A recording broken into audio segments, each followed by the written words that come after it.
ਸੱਜਣੋ ਤੇ ਮਿੱਤਰੋ, ਖੈਰ ਨਾਲ ਵਸੋ ਤੇ ਖਿੜਖਿੜ ਹੱਸੋ।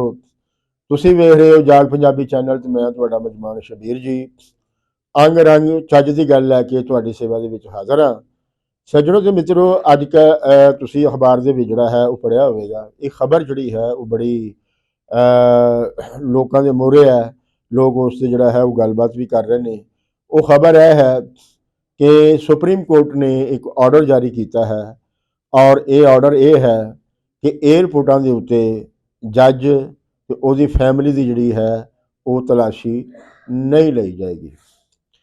ਸੋ ਇਹ ਵੇਖਣ ਨੂੰ ਤਾਂ ਇੱਕ ਆਮ ਜੀ ਖਬਰ ਹੈ, ਲੇਕਿਨ ਇਸ ਦੇ ਵਿੱਚ ਵੜ ਕੇ ਦੇਖੀਏ ਤੇ ਇਹ ਜਿਹੜੀ ਖਬਰ ਹੈ ਇਹ ਬਹੁਤ ਕੁਝ ਜਿਹੜਾ ਹੈ ਸਾਨੂੰ ਉਹ ਦੱਸਦੀ ਹੈ। ਜਿਹੜੀ ਗੱਲ ਅਸੀਂ ਤੁਹਾਡੇ ਨਾਲ ਕਰ ਰਹੇ ਹਾਂ ਇਸ ਚੈਨਲ ਦੇ ਰਾਹੀਂ, ਉਸ ਗੱਲ ਨੂੰ ਸਮਝਣ ਲਈ ਇਹ ਜਿਹੜੀ ਖਬਰ ਹੈ ਇਸ ਦਾ ਬੜਾ ਇੱਕ ਅਹਿਮ ਕਿਰਦਾਰ ਹੈ ਕਿ ਜੱਜਾਂ ਦੇ ਵਿੱਚ ਐਸੀ ਕਿਹੜੀ ਖਸੂਸੀਅਤ ਹੈ, ਉਹ ਦੇਸ਼ ਲਈ ਐਸਾ ਕਿਹੜਾ ਕੰਮ ਕਰ ਰਹੇ ਨੇ ਕਿ ਜਿਹਦੇ ਕਰਕੇ ਉਹਨਾਂ ਨੂੰ ਜਿਹੜਾ ਹੈ ਇਹ ਰਿਆਇਤ ਜਿਹੜੀ ਹੈ ਇਹ ਦਿੱਤੀ ਜਾ ਰਹੀ ਹੈ ਕਿ ਉਹਨਾਂ ਦੀ ਏਅਰਪੋਰਟਾਂ ਦੇ ਉੱਤੇ ਜਿਹੜਾ ਹੈ ਉਹ ਤਲਾਸ਼ੀ ਨਹੀਂ ਲਈ ਜਾਏਗੀ। ਕਿਆ ਸੁਪਰੀਮ ਕੋਰਟ ਜਿਹੜੀ ਹੈ ਉਹ ਇਹ ਜ਼ਮਾਨਤ ਦਿੰਦੀ ਹੈ ਕਿ ਜਿੰਨੇ ਜੱਜ ਨੇ ਔਰ ਉਹਨਾਂ ਦੇ ਜਿਹੜੇ ਅੱਗੇ ਘਰ ਵਾਲੇ ਨੇ ਉਹ ਨੇਕ ਤੇ ਪਾਕ ਲੋਕ ਨੇ? ਕਿਹੜੀ ਕਸਵੱਟੀ ਹੈ ਸੁਪਰੀਮ ਕੋਰਟ ਕੋਲ ਜਿਹਦੇ ਉੱਤੇ ਉਹਨਾਂ ਨੇ ਮਿਥ ਲਿਆ ਕਿ ਇਹ ਬੜੇ ਪਾਕ ਸਾਫ ਤੇ ਪਕੀਜ਼ਾ ਲੋਕ ਨੇ, ਇਹ ਕੋਈ ਐਸਾ ਕੰਮ ਨਹੀਂ ਕਰ ਸਕਦੇ ਜਿਹਦੇ ਨਾਲ ਜਿਹੜਾ ਹੈ ਕਾਨੂੰਨ ਦੀ ਜਿਹੜੀ ਹੈ ਉਹ ਖਿਲਾਫ ਵਰਜ਼ੀ ਹੋਵੇ। ਹਾਲਾਂਕਿ ਅਸੀਂ ਅਖਬਾਰਾਂ ਦੀਆਂ ਅਖਬਾਰਾਂ ਭਰੀਆਂ ਪਈਆਂ ਨੇ, ਅਦਾਲਤਾਂ ਭਰੀਆਂ ਪਈਆਂ ਨੇ ਕਿ ਇਹ ਜੱਜ ਜਿਹੜਾ ਹੈ, ਜੱਜਾਂ ਦੇ ਵਿੱਚ ਅਕਸਰੀਅਤ ਜਿਹੜੀ ਹੈ ਉਹ ਕਰਪਟ ਜੱਜਾਂ ਦੀ ਹੈ, ਔਰ ਉਹਨਾਂ ਦੀ ਜਿਹੜੀ ਫੈਮਿਲੀ ਹੈ ਉਹ ਉਹਨਾਂ ਨਾਲੋਂ ਵੀ ਅਗਾਂਹ ਵੱਧ ਕੇ ਹੈ। ਔਰ ਇਹ ਜੱਜ ਜਿਹੜੇ ਨੇ ਆਪਣੀ ਫੈਮਿਲੀ ਨੂੰ ਮੌਕਾ ਦਿੰਦੇ ਨੇ ਕਰਪਸ਼ਨ ਕਰਨ ਦਾ, ਲੁੱਟ ਮਾਰ ਕਰਨ ਦਾ। ਸੋ ਇਹ ਜਿਹੜੇ ਸੁਪਰੀਮ ਕੋਰਟ ਦੇ ਜੱਜਾਂ ਨੇ ਜਿਨ੍ਹਾਂ ਨੇ ਇਹ ਫੈਸਲਾ ਦਿੱਤਾ ਹੈ, ਉਹਨਾਂ ਨੇ ਉਹ ਕਸਵੱਟੀ ਜਿਹੜੀ ਹੈ ਉਹ ਬਿਆਨ ਨਹੀਂ ਕੀਤੀ ਕਿ ਆਖਰ ਜੱਜਾਂ ਨੂੰ ਜਿਹੜਾ ਹੈ ਆਇਨ ਦੇ ਕਿਹੜੇ ਸ਼ਿਕ ਦੇ ਮੁਤਾਬਕ ਜਿਹੜਾ ਹੈ ਇਹ ਰਾਜ ਜਿਹੜੀ ਹੈ ਉਹ ਦਿੱਤੀ ਗਈ ਹੈ। ਕਿਆ ਆਇਨ ਦੇ ਵਿੱਚ ਐਸੀ ਕੋਈ ਸ਼ਿਕ ਜਿਹੜੀ ਹੈ ਉਹ ਮੌਜੂਦ ਹੈ ਕਿ ਜਿਹੜੀ ਜੱਜਾਂ ਨੂੰ ਇਹ ਰਾਜ ਦਿੰਦੀ ਹੋਵੇ ਕਿ ਇਹਨਾਂ ਦੀ ਜਿਹੜੀ ਤਲਾਸ਼ੀ ਹੈ ਏਅਰਪੋਰਟਾਂ ਦੇ ਉੱਤੇ ਉਹ ਨਹੀਂ ਲਈ ਜਾਵੇਗੀ? ਅਸੀਂ ਅੱਜ ਇਸ ਚੈਨਲ ਦੇ ਰਾਹੀਂ ਇਸ ਗੱਲ ਦੀ ਜਿਹੜੀ ਹੈ ਪੇਸ਼ੇਨਗੋਈ ਕਰਨੇ ਆ ਕਿ ਇੱਥੇ ਜਿੰਨੇ ਕ੍ਰਾਈਮ ਕਰਨ ਵਾਲੇ ਲੋਕ ਨੇ ਇਸ ਤੋਂ ਬਾਅਦ ਉਹ ਇਹਨਾਂ ਜੱਜਾਂ ਦੇ ਨਾਲ ਰਾਬਤਾ ਕਰਨਗੇ ਔਰ ਇਹਨਾਂ ਦੀ ਫੈਮਿਲੀ ਦੇ ਨਾਲ ਜਿਹੜਾ ਹੈ ਉਹ ਰਾਬਤਾ ਕਰਨਗੇ, ਔਰ ਇੱਥੋਂ ਬੇਸ਼ੁਮਾਰ ਛਾਵਾਂ ਜਿਹੜੀਆਂ ਨੇ ਉਹ ਇਹਨਾਂ ਜੱਜਾਂ ਦੇ ਰਾਹੀਂ ਔਰ ਉਹਨਾਂ ਦੀ ਫੈਮਿਲੀ ਦੇ ਰਾਹੀਂ ਜਿਹੜਾ ਹੈ ਉਹ ਆਪਣਾ ਦੂਸਰੇ ਦੇਸ਼ਾਂ ਦੇ ਵਿੱਚ ਜਿਹੜਾ ਹੈ ਉਹ ਪਹੁੰਚਾਈਆਂ ਜਾਣਗੀਆਂ, ਔਰ ਉਹ ਦੂਸਰੇ ਦੇਸ਼ਾਂ ਤੋਂ ਜਿਹੜਾ ਹੈ ਇੱਧਰ ਜਿਹੜਾ ਹੈ ਉਹ ਪਹੁੰਚਾਈਆਂ ਜਾਣਗੀਆਂ। ਇਹ ਅਸੀਂ ਸਮਝਦੇ ਹਾਂ ਕਿ ਸੁਪਰੀਮ ਕੋਰਟ ਨੇ ਆਪਣੇ ਤਬਕੇ ਨੂੰ, ਆਪਣੀ ਕਲਾਸ ਨੂੰ, ਜੱਜਾਂ ਦੀ ਕਲਾਸ ਨੂੰ ਜਿਹੜਾ ਹੈ ਲੁੱਟ ਮਾਰ ਕਰਨ ਦੀ ਜਿਹੜੀ ਹੈ ਇੱਕ ਖੁੱਲ੍ਹ ਦਿੱਤੀ ਹੈ। ਅਸੀਂ ਇਸ ਦੀ ਨਿੰਦਿਆ ਕਰਨੇ ਹਾਂ ਔਰ ਅਸੀਂ ਇਹ ਮੁਤਾਲਬਾ ਕਰਨੇ ਹਾਂ ਕਿ ਇਹ ਫੈਸਲਾ ਜਿਹੜਾ ਹੈ ਇਹ ਵਾਪਸ ਲਿਆ ਜਾਏ, ਕਿਉਂਕਿ ਇਹ ਇੱਕ ਸ਼ਹਿਰੀ ਹੋਣ ਦੀ ਹੈਸੀਅਤ ਦੇ ਨਾਲ ਮੈਨੂੰ ਇੰਝ ਲੱਗਾ ਕਿ ਜਿਵੇਂ ਮੈਂ ਇਸ ਮੁਲਕ ਦਾ ਸ਼ਹਿਰੀ ਨਹੀਂ ਹਾਂ। ਹਾਲਾਂਕਿ ਮੈਂ ਇਸ ਮੁਲਕ ਦਾ ਸ਼ਹਿਰੀ ਹਾਂ। ਇਸ ਮੁਲਕ ਦੇ ਜਿਹੜੇ ਕਾਇਦੇ ਜ਼ਾਬਤੇ ਨੇ ਉਹਨਾਂ ਦੇ ਮੁਤਾਬਿਕ ਚੱਲਣਾ ਵਾ, ਮੈਂ ਟੈਕਸ ਪੇ ਕਰਨਾ ਵਾ। ਮੈਨੂੰ ਕੋਈ ਐਸੀ ਜਿਹੜੀ ਰਾਇਤ ਹੈ ਉਹ ਨਹੀਂ ਮਿਲਦੀ,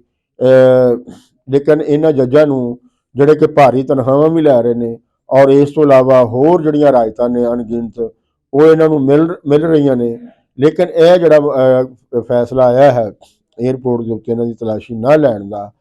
ਇਹ ਇਹਨਾਂ ਨੂੰ ਲੁੱਟ ਮਾਰ ਦੀ ਇੰਨੀ ਖੁੱਲ੍ਹ ਹੈ ਕਿ ਇਹ ਰਾਤੋਂ ਜਿਹੜਾ ਹੈ ਦਿਨਾਂ ਦੇ ਵਿੱਚ ਹੀ ਇਹ ਅਰਬਾਂ ਪਤੀ ਜਿਹੜੇ ਨੇ ਇਹ ਹੋ ਸਕਦੇ ਨੇ। ਸੋ ਇਹ ਜਿਹੜਾ ਰਿਆਇਤ ਦੇਣਾ ਹੈ ਇਹ ਅਸਲ ਦੇ ਵਿੱਚ ਜਿਹੜੇ ਬੰਦੇ ਲੁੱਟ ਮਾਰ ਕਰਨ ਵਾਲੇ, ਜਿਨ੍ਹਾਂ ਦੇ ਕਾਲੇ ਧੰਦੇ ਨੇ, ਉਹਨਾਂ ਨੂੰ ਇਹ ਸੁਣਾਉਣਾ ਹੈ ਕਿ ਤੁਸੀਂ ਹੁਣ ਇਹਨਾਂ ਦੇ ਨਾਲ ਜਿਹੜਾ ਹੈ ਉਹ ਰਾਬਤਾ ਕਰੋ, ਇਹਨਾਂ ਦੇ ਜ਼ਰੀਏ ਤੁਹਾਡਾ ਜਿਹੜਾ ਮਾਮਲਾ ਹੈ ਉਹ ਹੱਲ ਹੋ ਸਕਦਾ ਹੈ। ਸੋ ਔਰ ਇਹ ਬਹੁਤ ਜਲਦ ਅਗਰ ਇਹ ਜਿਹੜਾ ਹੈ ਇਸ 'ਤੇ ਅਮਲ ਦਰਾਮਦ ਕਰ ਦਿੱਤਾ ਗਿਆ ਤੇ ਤੁਸੀਂ ਦੇਖੋਗੇ ਕਿ ਇਸ ਮੁਲਕ ਨੂੰ ਬਹੁਤ ਡਾਢੀ ਸੱਟ ਵੱਜੇਗੀ, ਬਹੁਤ ਡਾਢਾ ਨੁਕਸਾਨ ਹੋਏਗਾ। ਔਰ ਬਹਿਸ ਇਹ ਜਿਹੜਾ ਸ਼ਹਿਰੀ ਹੈ, ਮੈਂ ਇਹ ਮੰਗ ਕਰਨਾ ਵਾ, ਤੁਸੀਂ ਲੋਕ ਵੀ ਜਿਹੜਾ ਹੈ ਇਹ ਮੰਗ ਕਰੋ ਕਿ ਇਹ ਨਾ ਤੇ ਆਇਨ ਦੇ ਮੁਤਾਬਕ ਹੈ, ਨਾ ਕਿਸੇ ਅਖਲਾਕੀਆਤ ਦੇ ਮੁਤਾਬਿਕ ਹੈ, ਔਰ ਨਾ ਹੀ ਇਹ ਜੱਜਾਂ ਨੂੰ ਕੋਈ ਐਸੀ ਕੋਈ ਇਮਤਿਆਜ਼ੀ ਇਹਨਾਂ ਦੇ ਅੰਦਰ ਕੋਈ ਖਸੂਸੀਅਤ ਹੈ ਜਿਸ ਦੀ ਬੁਨਿਆਦ ਦੇ ਉੱਤੇ ਇਹਨਾਂ ਨੂੰ ਇਹ ਜਿਹੜਾ ਨਾ ਇਹ ਹੱਕ ਦਿੱਤਾ ਜਾਏ ਕਿ ਇਹਨਾਂ ਦੀ ਤਲਾਸ਼ੀ ਜਿਹੜੀ ਹੈ ਉਹ ਨਹੀਂ ਲਈ ਜਾਏਗੀ। ਜੇ ਅਸੀਂ ਅਗਰ ਇਸ ਤੇ ਚੁੱਪ ਰਹੇ ਇਸ ਅਮਲ ਤੇ ਫਿਰ ਆਉਣ ਵਾਲੇ ਦਿਨਾਂ ਦੇ ਵਿੱਚ ਇਹ ਕੁਝ ਹੋਰ ਵੀ ਹੋ ਸਕਦਾ ਹੈ। ਇਹਨਾਂ ਨੂੰ ਕੁਝ ਹੋਰ ਵੀ ਜਿਹੜਾ ਹੈ ਮੁਰਾਦ ਜਿਹੜੀਆਂ ਨੇ ਉਹ ਦਿੱਤੀਆਂ ਜਾ ਸਕਦੀਆਂ ਨੇ, ਕਿਉਂਕਿ ਜਿਸ ਵੇਲੇ ਲੋਕ ਚੁੱਪ ਹੁੰਦੇ ਨੇ ਤੇ ਜਿਹੜੇ ਹੁਕਮਰਾਨ ਹੁੰਦੇ ਨੇ ਉਹਨਾਂ ਦੀ ਲੁੱਟ ਮਾਰ ਦੇ ਅੰਦਰ ਜਿਹੜਾ ਨਾ ਉਹ ਤੇਜ਼ੀ ਆ ਜਾਂਦੀ ਹੈ। ਸੋ ਇਸ ਵੇਲੇ ਜਿਹੜੀ ਸੁਪਰੀਮ ਕੋਰਟ ਹੈ, ਜਿਹਨੇ ਇਨਸਾਫ ਦੇਣਾ ਹੈ ਲੋਕਾਂ ਨੂੰ, ਉਸ ਨੇ ਜਿਹੜਾ ਬੇਇਨਸਾਫੀ ਕੀਤੀ ਹੈ, ਲੁਕਾਈ ਦਾ ਉਹਨਾਂ ਤੇ ਇਹ ਨਿਆਂ ਦੇਣ ਦਾ ਜਿਹੜਾ ਹੈ ਉਹ ਇਤਕਾਦ ਜਿਹੜਾ ਹੈ, ਜਿਹੜਾ ਉਹਨਾਂ ਦਾ ਭਰਮ ਹੈ ਉਹ ਟੁੱਟ ਗਿਆ ਹੈ। ਔਰ ਇਹ ਪਤਾ ਲੱਗਿਆ ਕਿ ਜਿਹੜੀ ਹੈ ਇਹ ਆਪ ਪਾਲੂ ਜਿਹੜੀ ਨਾ ਆਪਣੇ ਜੀ ਪਾਲੂ ਜਿਹੜੀ ਹੈ ਇਹ ਅਦਾਰਾ ਹੈ, ਜਿਹੜਾ ਕਿ ਜੱਜਾਂ ਨੂੰ ਜਿਹੜਾ ਹੈ ਜੱਜਾਂ ਦੇ ਬਾਰੇ ਸੋਚਦਾ ਹੈ, ਜੱਜਾਂ ਨੂੰ ਜਿਹੜਾ ਹੈ ਔਰ ਆਊਟ ਆਫ ਦੀ ਵੇ ਜਾ ਕੇ ਜਿਹੜਾ ਹੈ ਉਹ ਮੁਰਾਦ ਜਿਹੜੀਆਂ ਨੇ ਉਹ ਦਿੰਦਾ ਹੈ। ਕਿਉਂਕਿ ਜਿਨ੍ਹਾਂ ਜੱਜਾਂ ਨੇ ਫੈਸਲਾ ਦਿੱਤਾ ਹੈ ਉਹ ਆਪ ਵੀ ਜੱਜ ਨੇ, ਤੇ ਇਸ ਤੋਂ ਉਹਨਾਂ ਦੀਆਂ ਫੈਮਲੀਆਂ ਜਿਹੜੀਆਂ ਨੇ ਉਹ ਆਪ ਵੀ ਤੇ ਉਹਨਾਂ ਦੀਆਂ ਜਿਹੜੀਆਂ ਫੈਮਲੀਆਂ ਨੇ ਉਹ ਵੀ ਲਾਭ ਚੁੱਕਣਗੀਆਂ। ਸੋ ਇਹ ਕਿਸੇ ਵੀ ਤਰ੍ਹਾਂ ਜਿਹੜਾ ਹੈ ਨਾ ਇਹ ਮੁਲਕ ਦੇ ਹਿੱਤ ਵਿੱਚ ਹੈ, ਮਫਾਦ ਵਿੱਚ ਹੈ, ਨਾ ਇਸ ਦੇ ਨਾਲ ਕੋਈ ਮੁਲਕ ਦੇ ਅੰਦਰ ਕੋਈ ਬਿਹਤਰੀ ਆਉਣ ਵਾਲੀ ਹੈ, ਬਲਕਿ ਇਸ ਦੇ ਨਾਲ ਜਿਹੜਾ ਹੈ ਮੁਲਕ ਨੂੰ ਡਾਢੀ ਸੱਟ ਵੱਜਣ ਦਾ ਜਿਹੜਾ ਹੈ ਇਮਕਾਨ ਹੈ। ਇਸ ਲਈ ਇਸ ਨੂੰ ਜਿਹੜਾ ਹੈ ਉਹ ਵਾਪਸ ਲਿਆ ਜਾਵੇ, ਇਸ ਨੂੰ ਖਤਮ ਕੀਤਾ ਜਾਵੇ, ਔਰ ਆਇੰਦਾ ਇਸ ਕਿਸਮ ਦਾ ਕੋਈ ਫੈਸਲਾ ਨਾ ਦਿੱਤਾ ਜਾਵੇ ਜਿੱਥੋਂ ਇਹ ਪਤਾ ਲੱਗੇ ਕਿ ਇਹ ਜਿਹੜਾ ਨਾ ਆਪਣੇ ਤਬਕੇ ਨੂੰ ਪਾਲਦੇ ਨੇ, ਆਪਣੇ ਜਿਹੜੀ ਕਲਾਸ ਹੈ ਉਸ ਨੂੰ ਪਾਲਦੇ ਨੇ, ਆਪਣੇ ਅਦਾਰੇ ਦੇ ਜੀਆਂ ਨੂੰ ਜਿਹੜਾ ਹੈ